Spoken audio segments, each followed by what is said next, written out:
Hello, everyone, and thank you for your interest in our work on how students determine credibility and authority when using Wikipedia. Thanks for joining us today to hear the presentation, Crossing Thresholds, Wikipedia Shaming, Authority Dilemmas Across Educational Stages. I am pleased to be here today and to be joined by my project colleagues to share some of our findings of our research. Today, Chris Sear from OCLC Research will be joining us, as will Rachel Elrod from the University of Florida and Joyce Casman Valenza from Rutgers University. This project, titled Researching Students' Information Choices, Determining Identity and Judging Credibility in Digital Spaces, or RISIC as we fondly refer to the project, was a 4-year IMLS-funded research project. We studied 4th grade through graduate school students for a total of 175 participants. For the study, we created simulated Google search results as the study instrument. You can see that this project took a village. We have many colleagues who worked on this project, many from the University of Florida and from OCLC Research, as well as Joyce from Rutgers University. And you can see all of our names on the slide. Now, this is a photo of the RISIC research team at one of our annual face-to-face meetings. And you can see that there are pythons in this photo. And I'm not going to say much more. As you listen to this presentation, you'll figure out and find out why the pythons are important in this photo. As Wikipedia reaches maturity, celebrating its 21st birthday this coming year, don't you think it's time to consider its adulthood? Results from our research of these 175 students, which did use that simulated set of Google search results to see how students select and judge resources for a research project, suggest we should. Since its birth, students have been generally discouraged from using Wikipedia.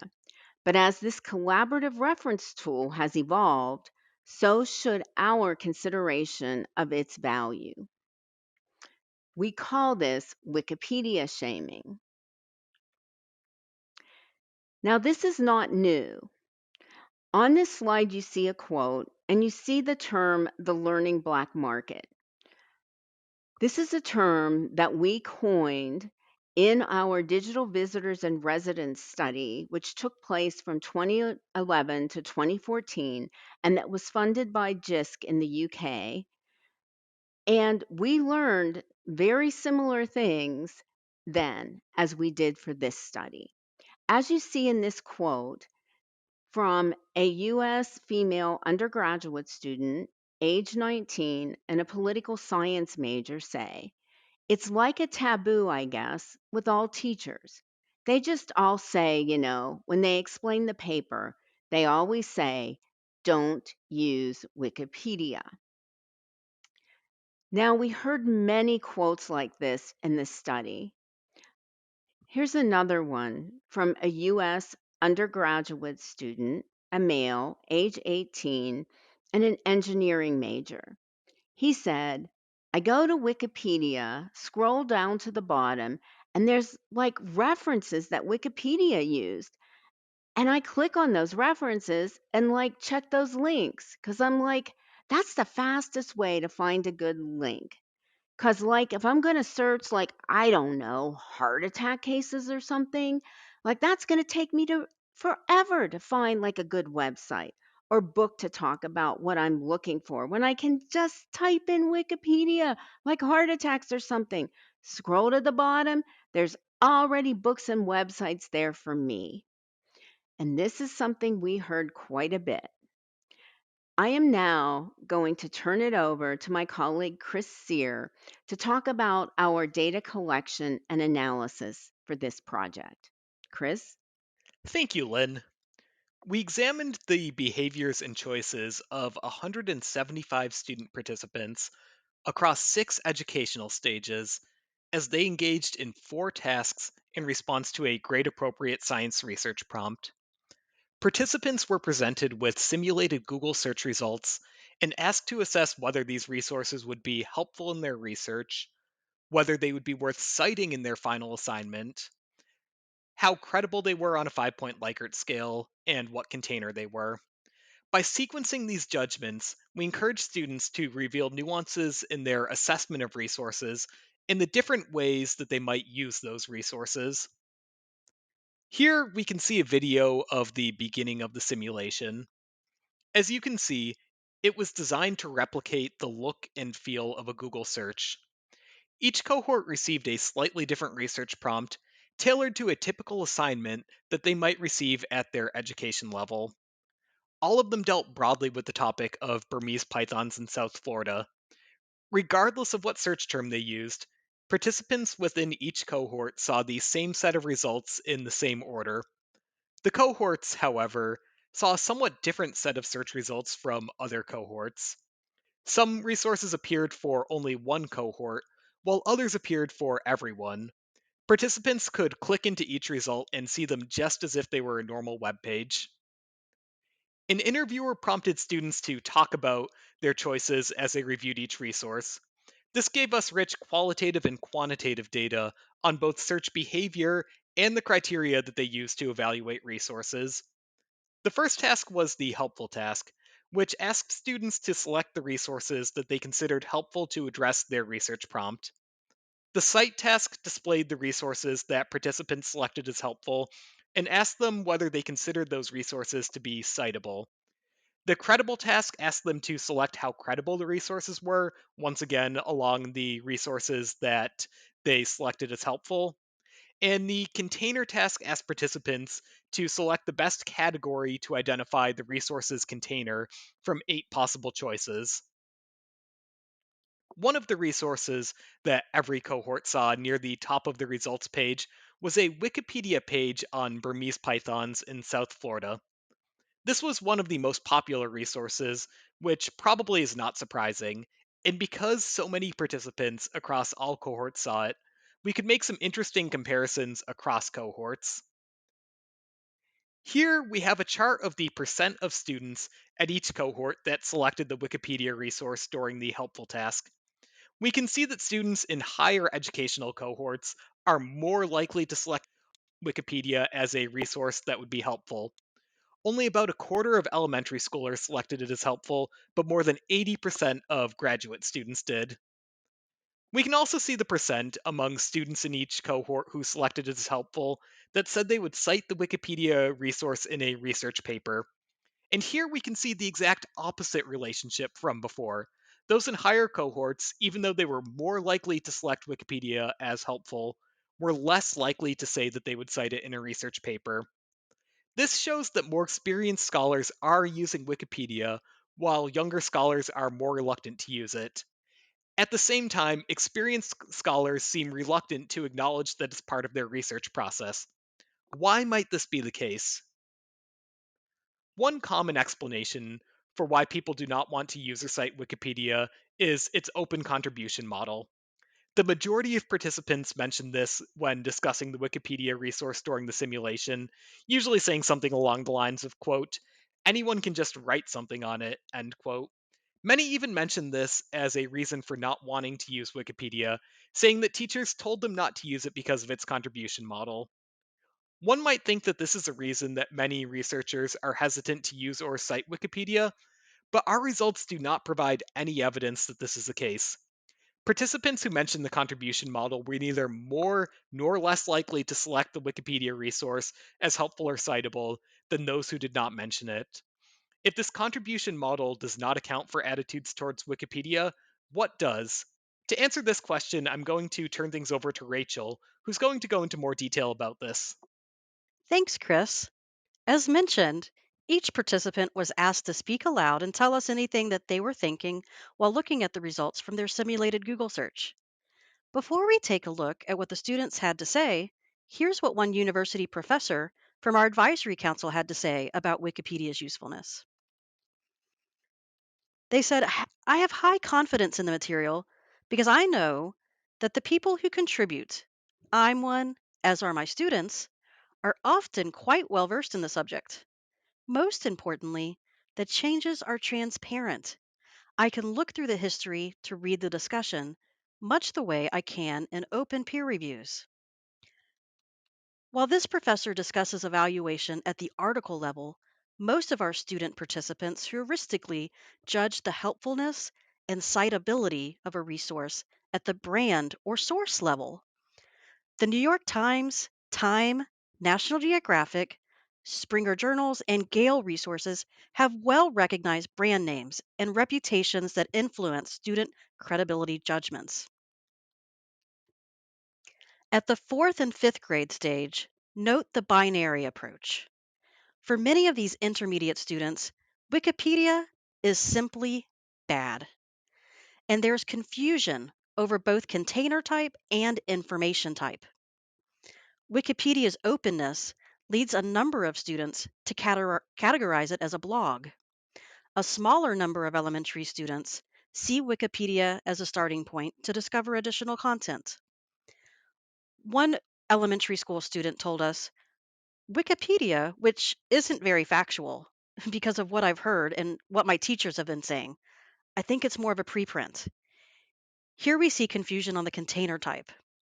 Another elementary school student said, usually, if it's on Wikipedia or something like that, I'd go back and search the person to see what other kind of stuff he's written, if he's good at what he does, or if he's just talking about it. Here you see one of that small number of students who's starting to discover Wikipedia as a starting point. At the middle school stage, students continue to resist Wikipedia use, perhaps even more ardently. Adults have advised these students not to use it, and students fear that should they use it, they will suffer grading consequences. One middle school student told us, so Wikipedia I would not put in because my teachers would probably take off points for using Wikipedia. So here you see fear of using it for fear of getting a bad grade. At the high school stage, we begin to see more open acknowledgement about the usefulness of Wikipedia, as well as more balanced and nuanced thinking about its limitations, the norms of its editing process, and the notion of research workflow. Students might not cite it, but they admit to using it.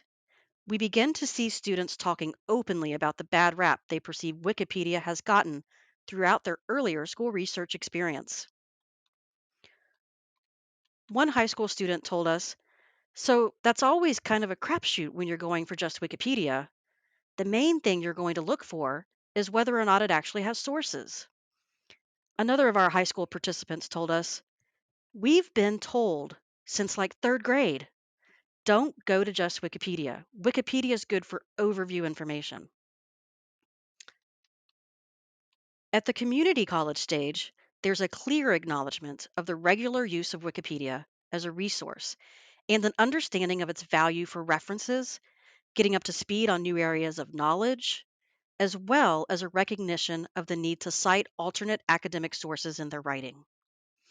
This is the point at which several participants described what might be best described as Wikipedia shaming.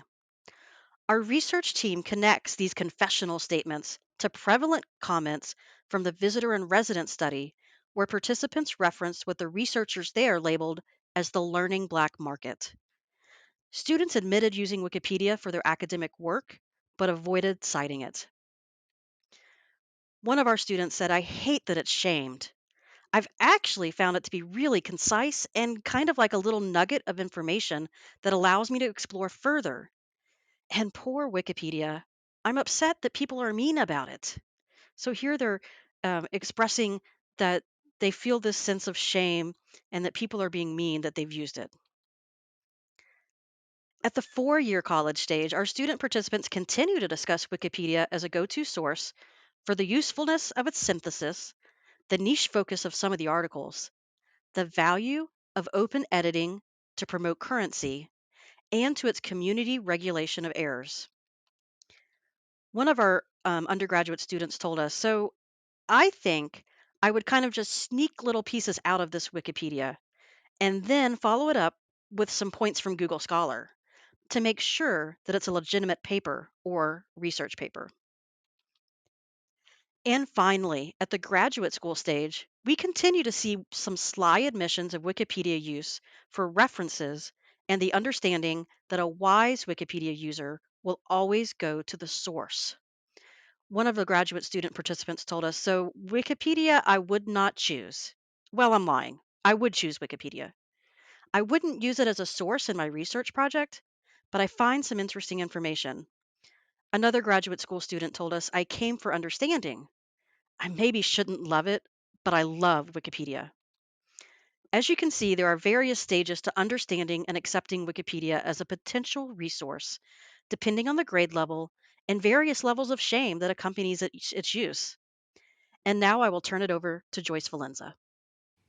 In real life, few of us jump into academic articles when exploring a new area of knowledge.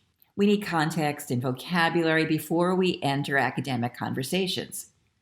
In the old days before the social web, we would advise students not to cite general encyclopedias, but we encourage the use of these tools for background knowledge as part of the workflow of inquiry. I remember old lessons where I dragged out stacks of print information types and put them on tables to lead discussion about the possible paths for research workflow. We explored the various different types of writing that might be contained within those sources. These discussions involve strategies for developing content knowledge, keeping current, using data, seeking evidence to make arguments, balancing opinion. Of course, cues about container or source type are far less obvious in digital landscapes. Ever since its launch in 2001, Wikipedia's crowdsourced authorship, its wikiness, has provoked debate relating to authority. Despite the fact that many Wikipedia authors are topic experts and that a growing number of librarians, scientists, experts, and academics contribute by adding and editing references. Beyond the brand name of a research tool, students need to know which tools are part of the information ecosystem and how to use all of these tools potentially in their toolkits. Wikipedia has grown and morphed. For instance, in 2019, in a collaboration with Internet Archive, we began to see references in Wikipedia from digitized Internet Archive books available in several Wikipedia language editions. This works with the process of controlled digital lending, or own one, loan one. So right now, researchers can go directly from a Wikipedia article not only to websites and digitized articles online, but also directly into book sources. So in this example, I looked up Alexander Hamilton, and in the references I found several citations for Ron Chernow's biography of Hamilton, which was the major source for Miranda's Broadway play. And I was able to get directly from those reference links into 3 pages of context for the book. And if I wanted to, once I was into the Internet Archive digitized book, I could borrow the rest of the book in a own one, lend one way through Internet Archive. So now Wikipedia has the context of I don't know how many books, hundreds of thousands of books perhaps, as well as articles and magazines. And so those references have become even richer. Librarians get together at Wikipedia editing events or hackathons where they check content and add and edit references. This year's CBS News took a peek behind Wiki Project Med, a group that strictly reviews all the medical content, and noted that although companies, governments, and politicians have all tried to edit Wikipedia's entries for their own benefit, Wikipedia editors are keeping up, using computer algorithms to fight back. Confirming this, despite what has been called an infodemic, A recent study in MIT's qualitative science studies found Wikipedia is a fundamental source of free knowledge open to all, and the capacity of its editorial community to respond quickly to a crisis and provide high quality content is critical, and it seems that they are keeping up. So what? We've always recognized the value of reference sources as part of the inquiry process.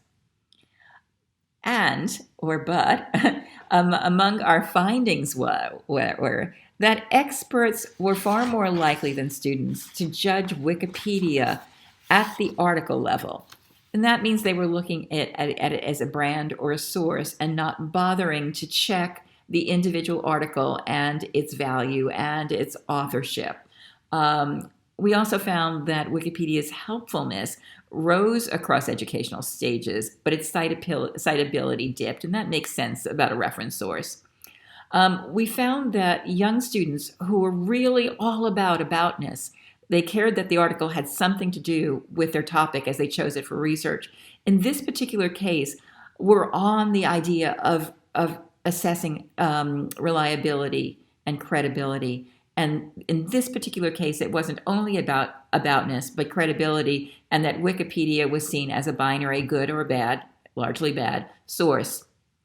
We also had, across the grade levels, we had students seem to have trouble identifying Wikipedia as its type of source, its context, its reference, as a reference or an encyclopedia.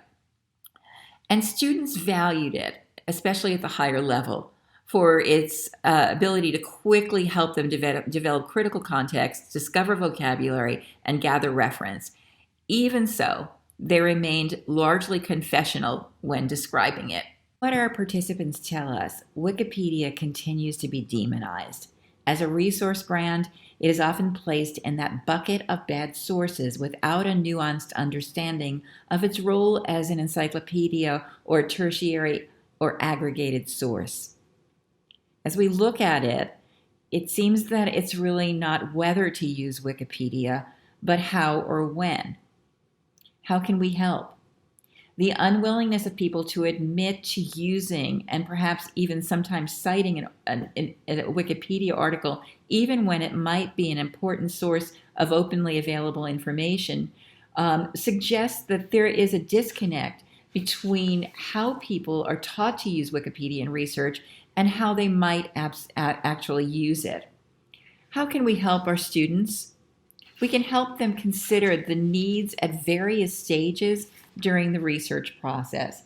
We can help them understand the various genre of resources within the research ecosystem. We can help them consider how to evaluate articles at the article rather than the source level. And we can help them understand that resources evolve and that long-term heuristics might not serve them. And so, in a world where authority is constructed and contextual, where scholarship is a conversation, according to the ACRL frames, should the use or non-use of Wikipedia remain a binary decision or a hidden or shameful experience? As an open reference source, Wikipedia is under continual construction. Just as it is subject to hacking and potential bias, it is also subject to revision, fact checks, updates, and improvement from its well-established collaborative system of editorial oversight and control. Doesn't it now deserve a seat at the adult table, and isn't it time to end the shaming? You can find this blog post and a research study from our group if you follow the links on these slides. And now back to Lynn. Thank you, Joyce. And thank you, Chris and Rachel, for sharing our findings today. I want to thank all of you for joining us to learn about our research. All of our presentations and papers are available on our project webpage at the URL on this slide. Follow us on Twitter, and please feel free to contact us with any questions. We have included a list of resources relevant to this presentation on the next slide. Thank you again.